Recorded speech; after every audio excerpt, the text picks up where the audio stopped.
മാതാപിതാക്കൾക്ക്, കുഞ്ഞുങ്ങൾക്ക് വീണ്ടും വരുന്നവനായ യേശുക്രിസ്തുവിന്റെ നിസ്തുല്യമുള്ള നാമത്തിൽ ഞങ്ങളുടെ വന്ദനങ്ങളെ അറിയിക്കുകയാണ്.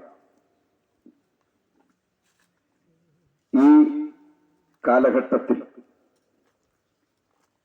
സുവിശേഷത്തിന് വളരെയേറെ പ്രാധാന്യമുണ്ട്. കാരണം അപ്രസക്തമായ വാഗ്ദത്തങ്ങൾ ഓരോ ദിവസവും നാം കേട്ടുകൊണ്ടിരിക്കുകയാണ്. എല്ലാ ദിവസങ്ങളിലും വിവിധ നിലവാരങ്ങളിലുള്ള ഗ്യാരണ്ടികൾ നാം കേട്ടുകൊണ്ടിരിക്കുകയാണ്. പക്ഷെ മനുഷ്യൻ നൽകുന്ന ഗ്യാരണ്ടികളൊക്കെ പൊള്ളയായ വാഗ്ദത്തങ്ങളാണെന്ന് ഈ ദിവസങ്ങളിൽ നാം മനസ്സിലാക്കിക്കൊണ്ടിരിക്കുകയാണ്. എല്ലാവർക്കും തൊഴിൽ, എല്ലാവർക്കും ഭക്ഷണം, എല്ലാവർക്കും ഉന്നത നിലവാരങ്ങൾ എന്നൊക്കെ പറഞ്ഞ് ഈ ലോകത്തിൽ, പ്രത്യേകിച്ച് നമ്മുടെ ഇന്ത്യ മഹാരാജ്യത്തിൽ ചൂടേറിയ വാശിയേറിയ ഒരു ഇലക്ഷൻ നടന്നുകൊണ്ടിരിക്കുമ്പോൾ ഞങ്ങൾ പറയാം, ഏത് മനുഷ്യനും ഉറച്ചു നിന്നാലും ഒരു ശ്വാസമാണ്. മനുഷ്യൻ ആശാവകമായി തരുന്ന സകല വാഗ്ദത്തങ്ങളും താൽക്കാലികമാണ്.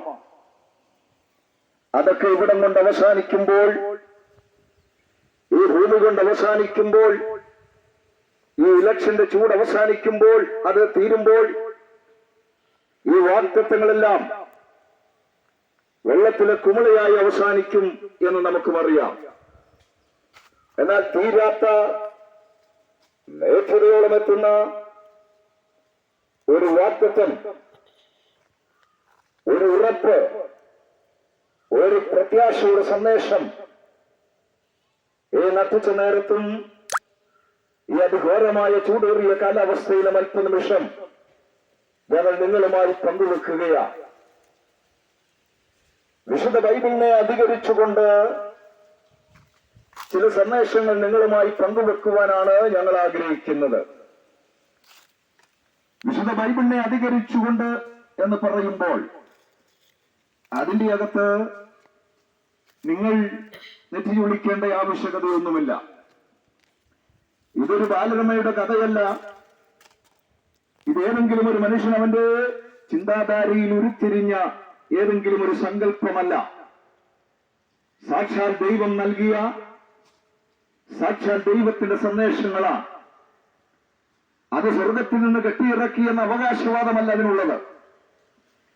അതിന്റെ അകത്ത് മനുഷ്യന്റെ ആശയങ്ങളോ മനുഷ്യന്റെ ചിന്തകളോ ഇല്ലെന്ന അവകാശവാദമല്ല. എഴുതിയവന്റെ ചിന്തകളും എഴുതിയ വ്യക്തികളുടെ ആ മനസ്സിന്റെ വികാരവിക്ഷോഭങ്ങളും മനുഷ്യന്റെ താഴ്ചകളും ഉയർച്ചകളും പാപങ്ങളുമെല്ലാം അതിന്റെ അകത്ത് നേരിട്ട് കാണാം. എന്നാൽ അതിന്റെ ആകത്തുക എന്നുള്ള, ബൈബിളിന്റെ ആകത്തുക എന്നുള്ളത് യേശുക്രിസ്തുവിന്റെ ജനനമരണം ഒരു ദാന മനുഷ്യന്റെ പാപപരിഹാരമാ.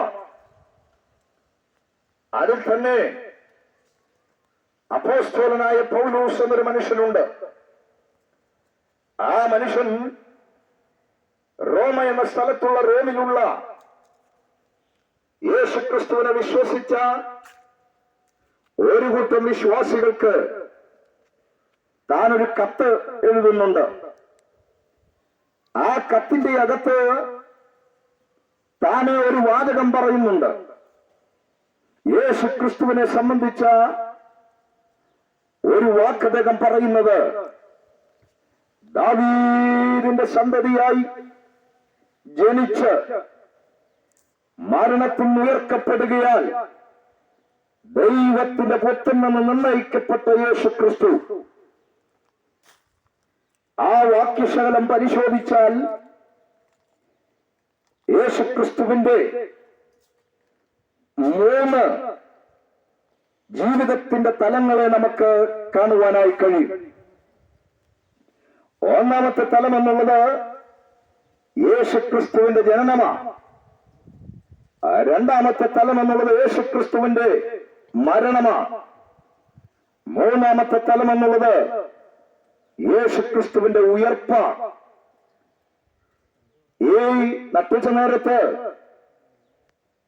ഈ എല്ലാ വിഷയങ്ങളും ഇവിടെ നിന്നുകൊണ്ട് ആധികാരികമായി പറയണമെന്ന് ഞങ്ങൾക്ക് ആഗ്രഹമുണ്ടെങ്കിലും എല്ലാ വിഷയങ്ങളും നിരത്തി വിശാലമായി പറയുവാൻ സമയവും നിങ്ങളുടെ സാവകാശവും മതിയാവുകയില്ല എന്നതുകൊണ്ട് യേശുക്രിസ്തുവിന്റെ ജനനത്തിന്റെ ചില പ്രത്യേകതകൾ നിങ്ങളുമായി ഒന്ന് പങ്കുവെക്കണമെന്നാണ് ഞങ്ങൾ ആഗ്രഹിക്കുന്നത്. എന്താണ് യേശുക്രിസ്തുവിന്റെ ജനനത്തിന്റെ പ്രത്യേകത? എല്ലാ മനുഷ്യരും ഈ ഭൂമിയിലായിരിക്കുമ്പോൾ അവർ ജന്മം കൊണ്ടാണ് ഭൂമിയിലേക്ക് കടന്നു വരുന്നത്. എന്നാൽ യേശുക്രിസ്തുവിന്റെ ജനനത്തിന് നമ്മുടെ ജനനത്തിനും വളരെയേറെ വ്യത്യാസമുണ്ട്. എന്താണ് ആ വ്യത്യാസമെന്ന് ചിന്തിച്ചാൽ യേശുക്രിസ്തുവിന്റെ നിസ്തുല്യത, യേശുക്രിസ്തുവിന്റെ ദൈവത്വം, യേശുക്രിസ്തുവിന് നമ്മോടുള്ള പദ്ധതികൾ, താൻ ഈ ഭൂമിയിലേക്ക് കടന്നു വന്നതിന്റെ ഉദ്ദേശങ്ങളെല്ലാം വളരെ വ്യക്തമായി നമുക്ക് മനസ്സിലാക്കുവാനായി കഴിയും. എന്താണ് യേശുക്രിസ്തുവിന്റെ ജനനത്തിന്റെ പ്രത്യേകത? ഒന്നാമത്തേതിന്റെ പ്രത്യേകത എന്നുള്ളത്, വന്ന് ജനിച്ചനന്തരം ഇവിടെ ഇതാ ദൈവപുത്രൻ ജനിച്ചിരിക്കുന്നു, അവനെ വിശ്വസിക്കൂ, അവനെ കാണൂ, അവനെ നോക്കൂ, അവന്റെ പിന്നാലെ പോകൂ എന്നല്ല വിശുദ്ധ ബൈബിളിന്റെ സന്ദേശം. യേശുക്രിസ്തു ജനിക്കുന്നതിന് ആയിരക്കണക്കിന് വർഷങ്ങൾക്ക് മുമ്പ് യേശുക്രിസ്തു എവിടെ ജനിക്കുമെന്ന്, എങ്ങനെ ജനിക്കുമെന്ന് പ്രവാചകന്മാരിലൂടെ മനുഷ്യകുലത്തിന് വളരെ വ്യക്തമായ സന്ദേശങ്ങൾ നൽകപ്പെട്ടിരുന്നു. യേശുക്രിസ്തുവിന്റെ ജനനത്തെപ്പറ്റി, യേശുക്രിസ്തു ഭൂമിയിലേക്ക് ജനിക്കുന്നതിന് ഏകദേശം 700 വർഷങ്ങൾക്ക് മുമ്പ് യേശയ്യാവെന്ന പ്രവാചകൻ താൻ പ്രവചന ആത്മാവിൽ ദൂതായി വിളിച്ചു പറഞ്ഞു, കന്യക ഗർഭിണിയായ ഒരു മകനെ പ്രസവിക്കും. അപ്പോൾ യേശുക്രിസ്തുവിന്റെ ജനനം എന്നുള്ളത് കന്യകാ ജനനമായിരിക്കുമെന്ന് വളരെ വ്യക്തമായി താൻ ഈ ഭൂമിയിൽ ജനിക്കുന്നതിന് അനേക വർഷങ്ങൾക്ക് മുമ്പ് പ്രസ്താവിക്കപ്പെട്ടു. തീർന്നില്ല കേട്ടോ. യേശുക്രിസ്തു എവിടെ ജനിക്കുമെന്ന് മീഖ എന്ന പ്രവാചകനിലൂടെ യേശുക്രിസ്തു ജനിക്കുന്നതിന് 400-ൽ പരം വർഷങ്ങൾക്ക് മുമ്പ് ദൈവത്തിന്റെ പരിശുദ്ധാത്മാവ് വളരെ വ്യക്തമായി വിളിച്ചു പറഞ്ഞു, നീയോ ബേത്ലഹേം എഫ്രാത്തേ, നീ യഹൂദ സഹസ്രങ്ങൾ ചെറുതായിരുന്നാലും ഇസ്രായേലിന്റെ പ്രഭുവായിരിക്കുന്നവൻ എനിക്ക് നിന്നിൽ നിന്ന് ഉത്ഭവിക്കുമെന്ന് പ്രവാചകനായ മീഖയിലൂടെ യേശുക്രിസ്തു ജനിക്കുന്ന സ്ഥലം എന്നതായിരിക്കുമെന്ന് പ്രവചിക്കുവാൻ ഇടയായി. അങ്ങനെ യേശുക്രിസ്തുവിന്റെ ജനനത്തിന്റെ സകല മേഖലകളും ഇവിടെ നിന്നുകൊണ്ട് ഓരോ പ്രവചന വാക്കുകൾ ഉദ്ധരിച്ചുകൊണ്ട് എങ്ങനെ, എപ്രകാരം, എവിടെ, എന്തിന് എന്നത് പ്രസ്താവിക്കുവാനായി കഴിയും. പക്ഷേ ഈ 2 വാക്യശകലങ്ങൾ മാത്രം നിങ്ങളുടെ ഉറപ്പിനെ, വിശ്വാസത്തിന് ആധാരമായിരിക്കേണ്ടതിന് ഞങ്ങൾ നൽകുകയാണ്. ഇവിടെയൊക്കെ അനവധി നിരവധി ആളുകൾ ഇവിടെ ജനിച്ചനന്തരം എന്നെ നോക്കുവിനെന്ന് പറഞ്ഞുകൊണ്ട് തങ്ങളിലേക്ക് പ്രവേശിക്കപ്പെട്ട ഏതെങ്കിലും ഒരു ആത്മാവിനാൽ, അല്ലെങ്കിൽ തങ്ങൾ സാമൂഹികമായി പരിവർത്തനം ചെയ്യുവാൻ ഉദ്ദേശിച്ചുകൊണ്ട് പ്രവർത്തിച്ച ജനസമൂഹം, ഇവരൊക്കെ തങ്ങളുടെ പ്രിയപ്പെട്ടവരെ ദൈവങ്ങളാക്കി അവരോധിച്ചിട്ടുണ്ട്. ജനനത്തിന് ശേഷം അവരുടെ പ്രവൃത്തികളെ കണ്ടിട്ട് അവരെ ദൈവമാക്കി അവരോധിച്ചുകൊണ്ട് അവരെയൊക്കെ ഇവിടെ അവതരിപ്പിച്ചിട്ടുണ്ട്. പക്ഷേ അവരൊക്കെ ജന്മം കൊണ്ട് നിഷ്ഠുല്യരല്ല, വ്യത്യസ്തരല്ല. അവരൊക്കെ ജീവിതം കൊണ്ട് നിഷ്ഠുല്യരല്ല, വ്യത്യസ്തരല്ല. അവരൊക്കെ മരണം കൊണ്ട് ഇവിടം കൊണ്ട് അവസാനിച്ചവരാണ്. എന്നാൽ യേശുക്രിസ്തു ഒന്ന് പ്രവചനം പോലെ ഈ താണഭൂമിയിലേക്ക് കടന്നു വന്നവനാ. അപ്പോൾ തന്നെ യേശുക്രിസ്തുവിന്റെ ഒരു വാക്ക് നിങ്ങൾ ശ്രദ്ധിക്കണം. വിശുദ്ധ ബൈബിൾ നിങ്ങൾ പരിശോധിച്ചാൽ യേശുക്രിസ്തു ഒരിക്കലും ഒരിടത്തും താൻ ജനിച്ചവനാണ് എന്ന് പറഞ്ഞിട്ടില്ല. യേശുക്രിസ്തുവിന്റെ വാക്കുകൾ കടമെടുത്ത് ഞാൻ പറയുകയാണെങ്കിൽ യേശു പറയുന്ന വാചകം, ഞാൻ സ്വർഗം വിട്ട് ഭൂമിയിലേക്ക് ഇറങ്ങി വന്നവനാ, സ്വർഗത്തിൽ നിന്ന് ഇറങ്ങി വന്ന ജീവന്റെ അപ്പമാ, ഞാൻ പിതാവിന്റെ അരികിൽ നിന്ന് ഇറങ്ങി വന്നവനാ. നമുക്ക് യേശുവിനോട് ചോദിക്കാം, യേശുവേ താങ്കൾ എന്താ ഇങ്ങനെ പറയുന്നത്? മനുഷ്യനൊക്കെ ഭൂമിയിൽ ജനിക്കാറില്ല പതിവ്. താങ്കൾ പറയുന്നു താങ്കൾ വന്നതാണെന്ന്. അപ്പോൾ അതിനൊരു വ്യത്യാസമുണ്ട്. ജനിക്കുക എന്ന് പറഞ്ഞാൽ ജനനത്തിന് മുമ്പ് ഇല്ല എന്നുള്ളതാണ് യാഥാർത്ഥ്യം. അമ്മയുടെ ഉദരത്തിൽ 9 മാസം ഉണ്ടായിരിക്കാം, പക്ഷെ ഭൂമിയിലില്ല. ആ 9 മാസം ഉണ്ടെങ്കിലും നമ്മളൊരു വ്യക്തിയായ കുഞ്ഞിനെ പരിഗണിക്കുന്നില്ല. എന്നാൽ യേശു പറയുകയാണ്, ഞാൻ വന്നവനാണ് എന്ന് പറഞ്ഞാൽ നമ്മൾ പറയുകയാണ്, എന്റെ മകൻ അടുത്ത ദിവസം വരും, അവൻ ഗൾഫിലാണ്, അയർലൻഡിലാണ്, UK-യിലാണ്, ഇറ്റലിയിലാണ്, അവൻ അടുത്ത ദിവസം വരുമെന്ന് പറഞ്ഞാൽ അവൻ അവിടെ ഉള്ളവനാ. അങ്ങനെയെങ്കിൽ യേശു പറഞ്ഞ വാചകം നിങ്ങൾ ശ്രദ്ധിക്കണം. യേശു പറയുന്നു, ഞാൻ വന്നവനാണ്. എവിടെ നിന്ന് വന്നവൻ? ബൈബിൾ അതിന് വളരെ വ്യക്തമായി, വളരെ ശക്തമായി ഉത്തരം നൽകുന്നുണ്ട്. സ്വർഗത്തിൽ നിന്ന് ഇറങ്ങി വന്ന ജീവന്റെ അപ്പമാണ് യേശു. പൗലോസ്ലീഹ തന്നെ ഒരിക്കൽ വളരെ വ്യക്തമായി താൻ തന്റെ ഒരു കത്തിൽ താൻ ഇങ്ങനെ എഴുതി, പരിശുദ്ധാത്മാവിൽ എഴുതുകയാ, അവൻ ദൈവരൂപത്തിലിരിക്കെ, യേശു ദൈവരൂപത്തിൽ ഇരിക്കെ ദൈവത്തോടുള്ള സമത്വം മുറുകെ പിടിച്ചു കൊള്ളണം എന്ന് വിചാരിക്കാതെ ദാസ്യരൂപമെടുത്തു മനുഷ്യനായി. അപ്പോൾ യേശു എവിടെ നിന്നാണ് വന്നത്? യേശു പറഞ്ഞു, ഞാൻ സ്വർഗത്തിൽ നിന്നാണ് വന്നത്. യേശു തന്നെ പറഞ്ഞൊരു വാചകം, ഞാൻ പിതാവിന്റെ അരികിൽ നിന്നാണ് വന്നത്. അപ്പോൾ യേശു സ്വർഗത്തിൽ ഇരുന്നവനാണ്. ആരാണ് സ്വർഗത്തിലിരിക്കുന്നത്? സ്വർഗസ്ഥനായ പിതാവ് എന്ന് നാം പാടുമ്പോൾ സ്വർഗത്തിലുള്ള ദൈവമാ. അപ്പോൾ ദൈവമാരാ? ദൈവം ആത്മാവാണ്. കണ്ണുകൊണ്ട് കാണുവാൻ കഴിയാത്ത, സ്പർശനം കൊണ്ട് അത് നമുക്ക് കണ്ടെത്തുവാൻ കഴിയാത്ത പഞ്ചേന്ദ്രിയങ്ങൾക്ക് അതീതനാണ് ദൈവം. ഇനി നമ്മുടെ ശാസ്ത്രത്തിന്റെ വാക്കിൽ പറഞ്ഞാൽ സമയത്തിനതീതനായിരിക്കണം, പദാർത്ഥത്തിനതീതനായിരിക്കണം, കാലത്തിനതീതനായിരിക്കണം. അങ്ങനെ കാലത്തിനതീതനായ, സമയത്തിനതീതനായ, പദാർത്ഥത്തിനതീതനായ അവനാരോ അവനാണ് ദൈവം.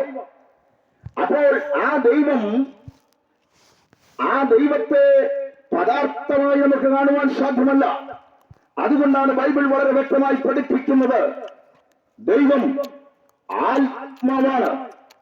ഇത് നമ്മുടെ രാഷ്ട്രീയ നേതാക്കളുടെ ഭാഷയിൽ നമുക്കൊന്ന് പറയാം. വളരെ മാർസിയ സൈദ്ധാന്തികനായ ഹെഗൽ ഒരിക്കൽ പറയുകയുണ്ടായി, ഈ കാണുന്നതിന്റെ എല്ലാം പിന്നിൽ ഒരു ശക്തിയുണ്ട്. എന്നിട്ട് അദ്ദേഹം പറഞ്ഞൊരു വാചകം, ആ ശക്തിയെ അതിന്റെ അകത്തേക്ക് കടന്ന് അതിനോട് ചേർന്ന് നിൽക്കുന്നതാണ് മതം. അതിനെ ഒരു വ്യക്തിയായി ആരാധിക്കുന്നത് ആരോ അതാണ് ദൈവം. അങ്ങനെയാണെങ്കിൽ ഹേഗൽ കേവല ശക്തി എന്ന് പറയുമ്പോൾ ബൈബിൾ പറയുന്നു ദൈവം ആത്മാവാണ്. ഈ ആത്മാവാകുന്ന ദൈവം സമയത്തിന് അധീനനായി, കാലത്തിന് അധീനനായി, പദാർത്ഥത്തിന് അധീനനായി, അതീതനായിരുന്ന ദൈവം അധീനനായി താണഭൂമിയിലേക്ക് ഇറങ്ങി വന്നു. അവന്റെ പേരാണ് യേശുക്രിസ്തു. അപ്പോൾ യേശുക്രിസ്തു പറയുന്നു, ഞാൻ സ്വർഗത്തിൽ നിന്നും വന്നവനാണ്. ഇവിടെ ദൈവങ്ങളെ സംബന്ധിച്ച കഥകളുണ്ട്, ദൈവങ്ങളെ സംബന്ധിച്ച സങ്കല്പങ്ങളുണ്ട്, മനുഷ്യ ദൈവങ്ങളും. ഇവർക്കാർക്കും അവകാശപ്പെടുവാൻ കഴിയാത്ത നിസ്തുല്യത യേശുക്രിസ്തുവിന് മാത്രം അവകാശപ്പെട്ടതാ. ഇനി യേശുക്രിസ്തുവിന്റെ ജന്മത്തിലേക്ക് നമുക്കൊന്ന് വരാം. യേശുക്രിസ്തു കന്യകാജാതനാകുമെന്ന് ബൈബിൾ പ്രവചനാത്മാവിൽ വിളിച്ചു പറഞ്ഞു. അങ്ങനെ ഇരിക്കുമ്പോൾ കാലത്തികമെങ്കിൽ സമയമായപ്പോൾ മനുഷ്യന്റെ പാപത്തിന് പരിഹാരം കർമ്മങ്ങൾ കൊണ്ടോ ആചാരങ്ങൾ കൊണ്ടോ അനുഷ്ഠാനങ്ങൾ കൊണ്ടോ മനുഷ്യനെ പരിഹരിക്കുവാൻ കഴിയാത്ത സാഹചര്യം വന്നപ്പോൾ, കാലസമ്പൂർണത വന്നപ്പോൾ സ്ത്രീയുടെ സന്തതിയായി യേശുക്രിസ്തു താണഭൂമിയിലേക്ക് ഇറങ്ങി വന്നു. ശ്രദ്ധിക്കണമേ, ഇതിലെ മറിയ എന്നൊരു സഹോദരി നടന്നു പോകുമ്പോൾ എന്നാൽ വന്നങ്ങ് ജനിച്ചു കളയാം എന്ന് കരുതി വന്നവനല്ല യേശുക്രിസ്തു.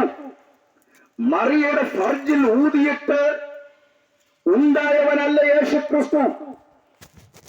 യേശുക്രിസ്തു അതേ മിരിയാമിന്റെ മകനായ ഹാരൂന്റെ സഹോദരിയായ മിരിയാമിന്റെ മകനുമല്ല. അങ്ങനെ ചില ഈസകളെ നമുക്ക് ചില പുസ്തകങ്ങളിൽ കാണാം.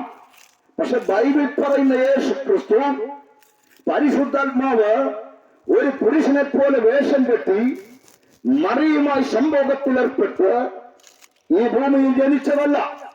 പിന്നെ എങ്ങനെയാണ് യേശുക്രിസ്തുവിന്റെ ജനനം? പറയാം. യേശുക്രിസ്തുവിന്റെ ജനനം മറിയ കന്യകയായ ഒരു സ്ത്രീയാണ്. പക്ഷേ നമ്മൾ അവിടെ ഒരു കാര്യം ശ്രദ്ധിക്കണം. യേശുക്രിസ്തു വന്ന് ജനിക്കും എന്ന് കരുതി കന്യകയായി കാത്തിരുന്ന വ്യക്തിയല്ല. ഒരു കല്യാണം കഴിച്ച് ഒരു കുടുംബജീവിതം നയിക്കണമെന്ന് ആഗ്രഹിച്ച് ഒരു പുരുഷനുമായി കണ്ട് വിവാഹത്തിന്റെ നിശ്ചയം നടത്തി അങ്ങനെ കല്യാണത്തിന്റെ സ്വപ്നങ്ങളുമായി കാത്തിരിക്കുമ്പോൾ ദൈവത്തിന്റെ ദൂതൻ ഒരിക്കൽ മറിയയുടെ അരികിലേക്ക് വന്നിട്ട് പറയുകയാണ്, നിനക്ക് കൃപ ലഭിച്ചിരിക്കുന്നു. നീ കൃപ നിറഞ്ഞവളാണെന്നല്ല, ദൈവത്തിന് മാത്രമേ കൃപ നിറഞ്ഞവനാകുവാൻ കഴിയൂ. നിനക്ക് കൃപ ലഭിച്ചിരിക്കുന്നു. എന്താണ് കൃപ?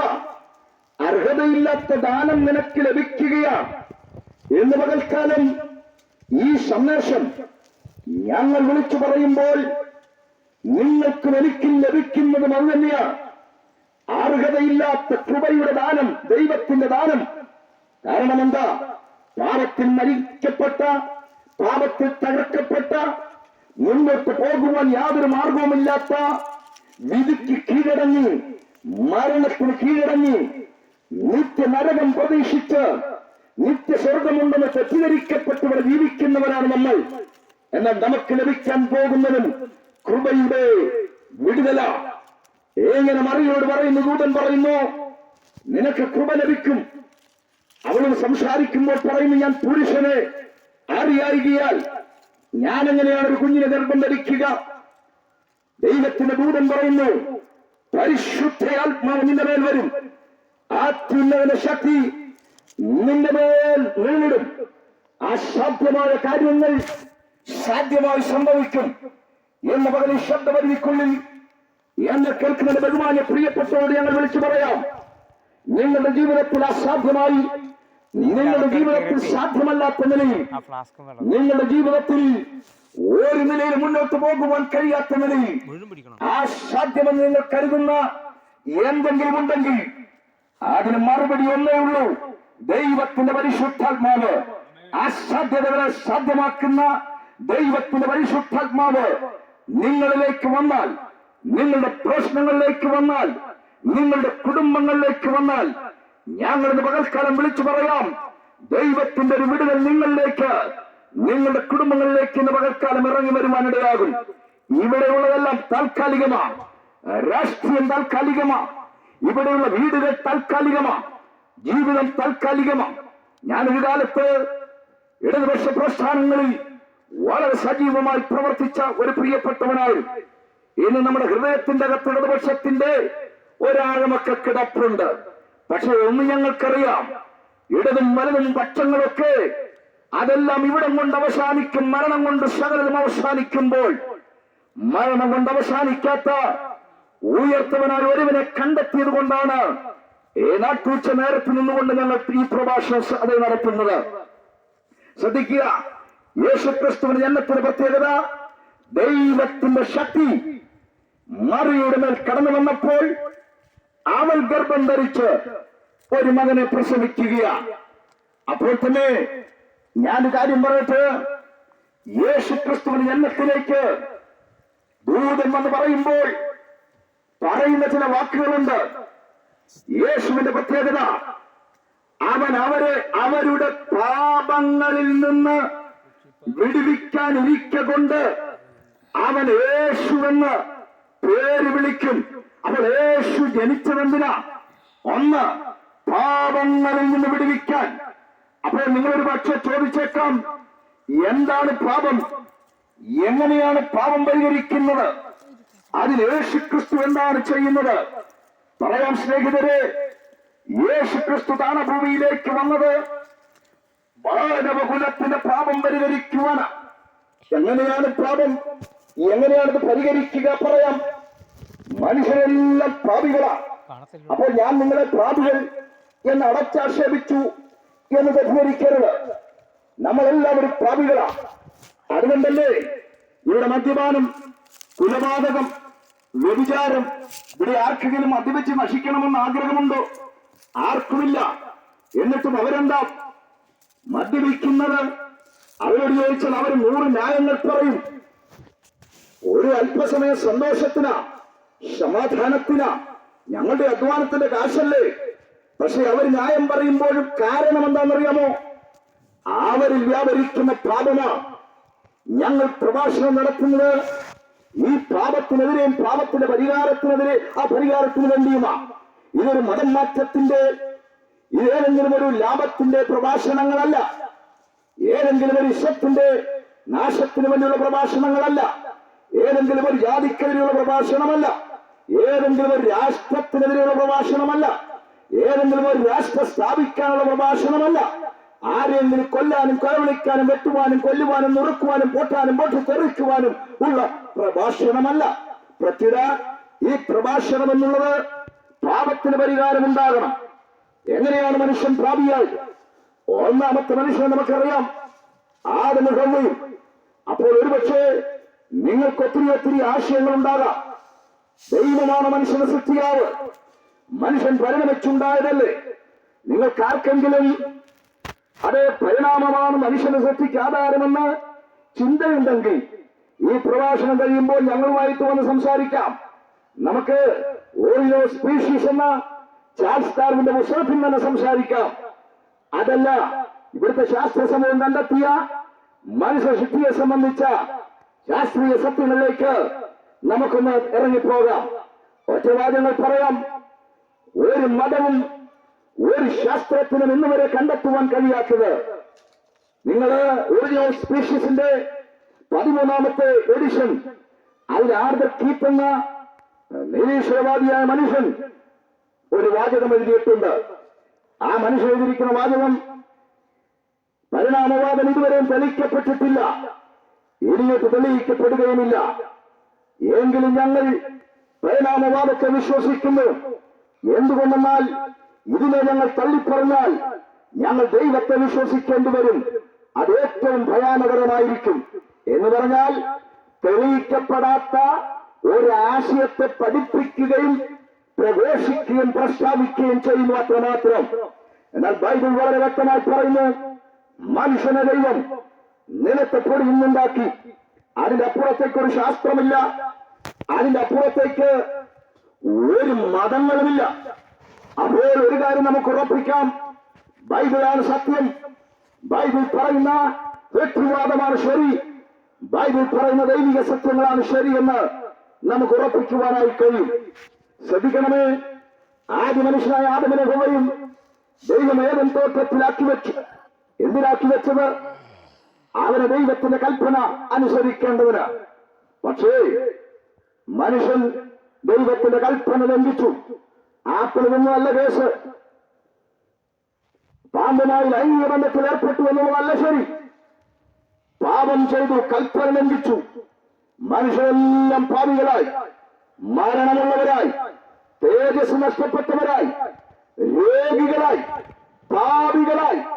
നാം എല്ലാവരും പാപികളാണ്. ഇനി അതിന്റെ പരിഹാരമാണ്. ഇവിടെ മനുഷ്യൻ കർമ്മങ്ങളും ആചാരങ്ങളും ചെയ്തു. എന്റെ മുമ്പിൽ പ്രസ്താവിച്ച എന്റെ സ്നേഹിതനായ ഈ ദേശക്കാരനായ മിസ്റ്റർ രാമചന്ദ്രൻ അവർ ഇപ്രകാരം പ്രസ്താവിക്കുകയുണ്ടായി. ആചാരങ്ങളും അനുഷ്ഠാനങ്ങളും ഒക്കെ മനുഷ്യൻ ചെയ്യാൻ തുടങ്ങി. ഇടിവെട്ടിക്കുന്ന ദൈവത്തെ വെടിവെച്ചുകൊണ്ട്, സൂര്യനെ പ്രകാശിപ്പിക്കുന്ന ദൈവത്തെ മെഴുകുതിരികൾ കത്തിച്ചുകൊണ്ട്, 1000 ചന്ദനമരങ്ങളെ സൃഷ്ടിച്ച ദൈവത്തെ ചന്ദനത്തിരികൾ കത്തിച്ചുകൊണ്ട് പ്രസാദിപ്പിക്കുവാൻ ശ്രമിച്ചു. അതെല്ലാം പരാജയമായപ്പോൾ മനുഷ്യൻ തന്നെ ദൈവമായി. മനുഷ്യൻ ദൈവങ്ങളെ ഉണ്ടാക്കി.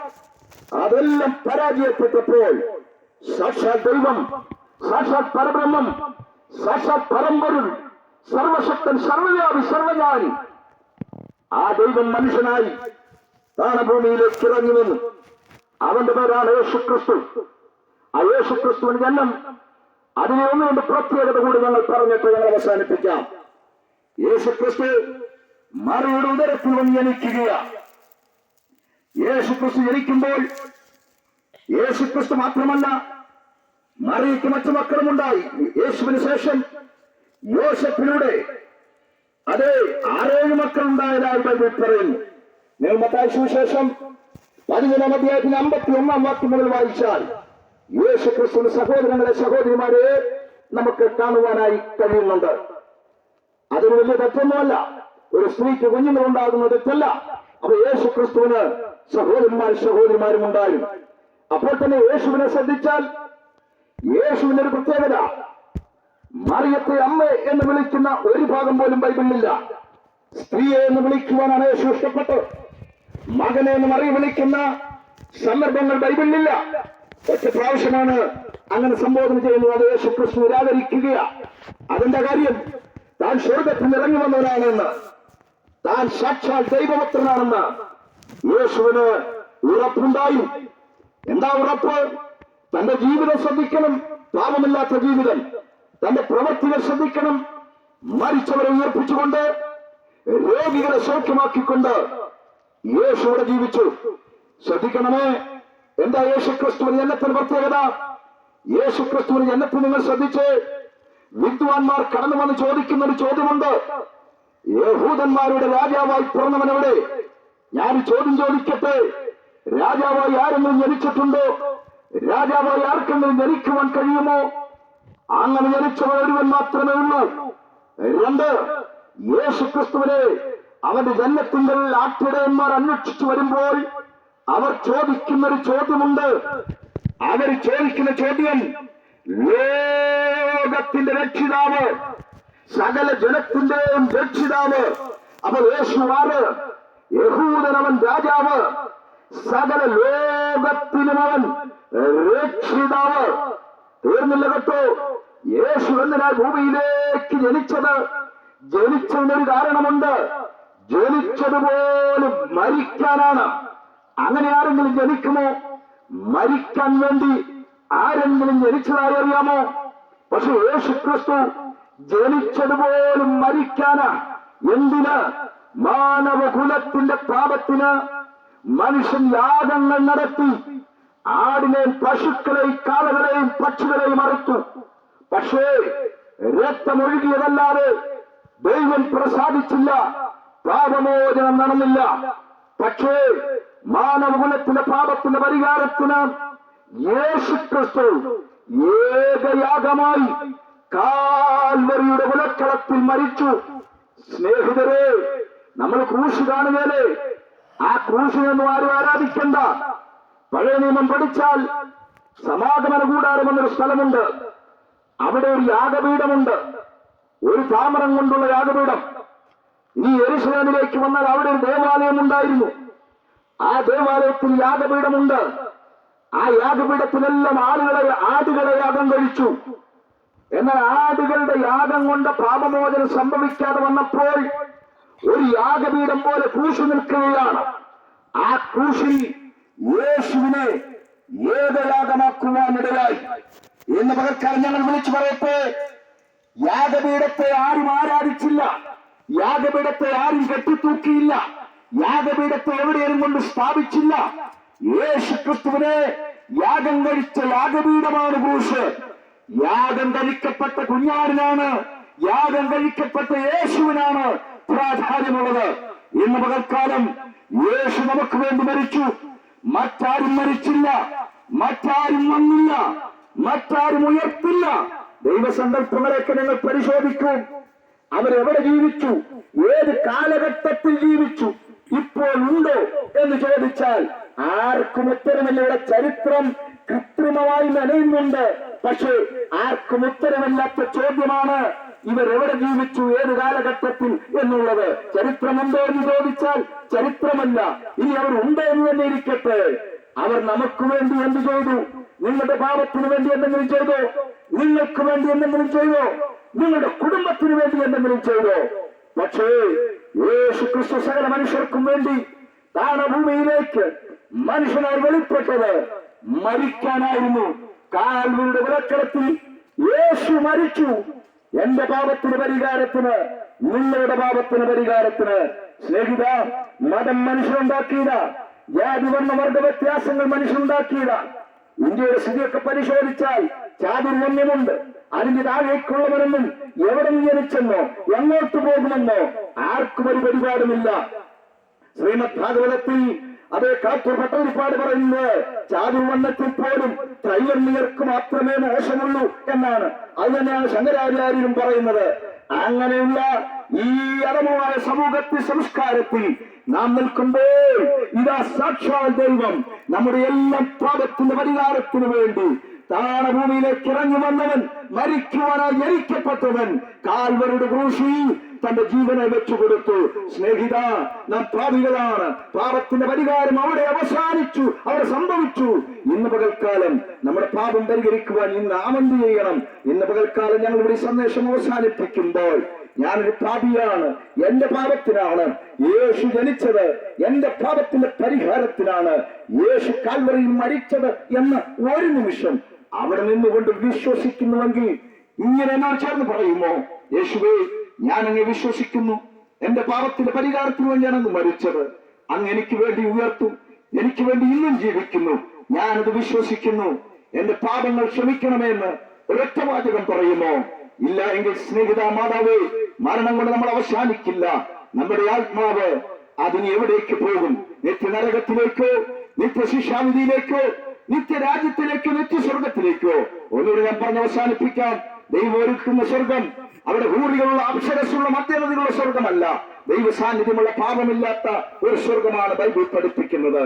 നിത്യനരകം എന്നുള്ളത് അത് മനുഷ്യർക്കുണ്ടാക്കിയതല്ല, ദൈവം അനീതിയുള്ളവനല്ല.